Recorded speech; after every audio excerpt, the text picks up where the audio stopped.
Bom dia! Estamos de volta com as nossas reflexões matinais, a Corsa da Manhã. Estamos nessa série de reflexões a respeito da mente de Cristo, de como Deus transforma e usa todas as coisas, opera todas as coisas em nossa vida para nos conformar à imagem e semelhança de Cristo, começando então pela transformação da nossa mente, pela renovação da nossa mente.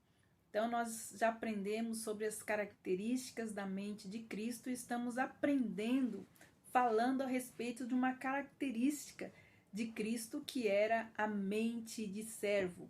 E como Deus tem esse propósito e tem este chamado para nós, para termos a nossa mente sendo uma mente de servo e um coração de servo.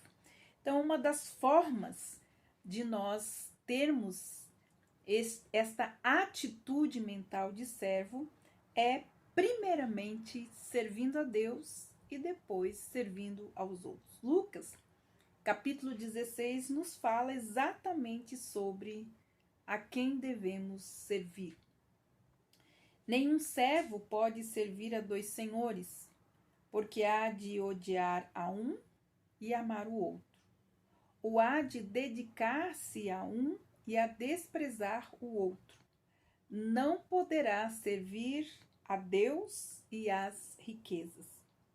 Então, diferente do sistema do mundo, no reino de Cristo, a atitude de servo, ela é a chave para a grandeza, e não a posição ou a influência, mas sim a grandeza no reino de Deus é ter uma atitude de servo. Salomé pediu que seus filhos, Tiago e João, se sentassem um à direita e outro à esquerda de Jesus em seu reino. Os demais discípulos ficaram furiosos, provavelmente porque não foram eles os primeiros a fazerem este pedido. Jesus então explana sobre a grandeza no reino de Deus. Nós vamos ver isto em Mateus capítulo 20, versículos de 25 a 28. E a palavra de Deus então diz assim: Então Jesus, chamando-os para junto de si, disse: Vocês sabem que os governadores dos povos os dominam e que os maiorais exercem autoridade sobre eles.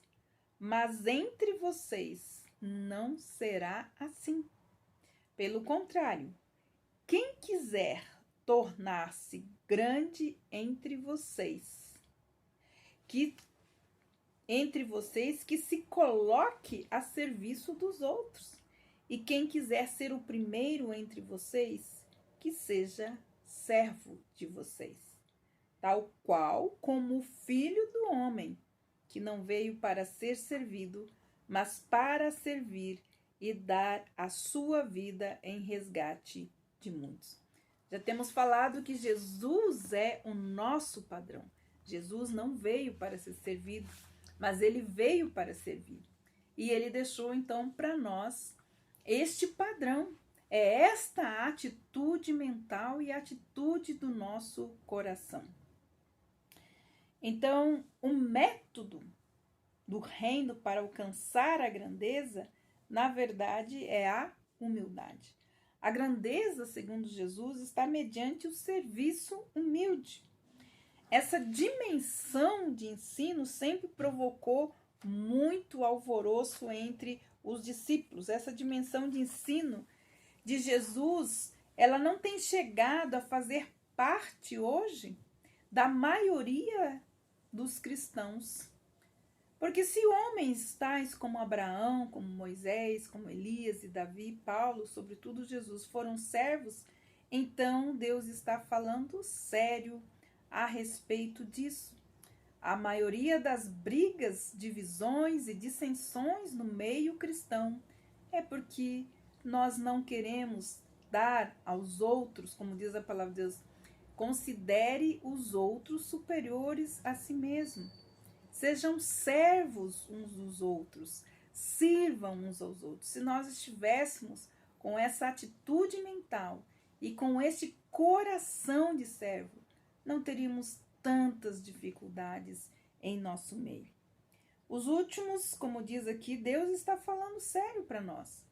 Os últimos estarão em primeiro lugar, e os menores serão os maiores, e o servo será muito estimado.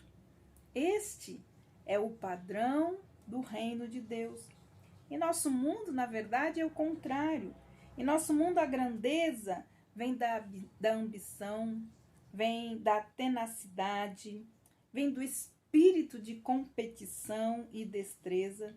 Mas Jesus disse que os verdadeiros grandes no céu são os servos, os que forem humildes. Ou seja, no reino de Deus, a condição mais importante para a grandeza de alguém é a atitude de servo. De modo, então, surpreendente, esta verdade inverte muitos dos valores que temos aprendido em nossa vida. Porém, dificilmente poderia ser de outra maneira, se o céu é para ser céu. A unidade genuína de espírito só é possível se cada membro da sociedade se submeter aos demais. Este é, então, para nós, o padrão da unidade genuína. E isso é o que nós temos na palavra de Deus. Sede submissos uns aos outros, sujeitai-vos uns aos outros, sirvam uns aos outros. É impossível a gente imaginar um mundo sem rivalidade, um mundo sem competição. Olha, a alegria virá do privilégio de nós servirmos uns aos outros. Um mundo sem rivalidade, um mundo sem competição, trará a alegria e o privilégio de servirmos uns aos outros. Ninguém tirará vantagem do outro ou de alguma situação. Importante nós entendermos que para nós aprendermos a servirmos uns aos outros, primeiro precisamos aprender a servir a Deus, o Deus Todo-Poderoso, decidir servi-lo.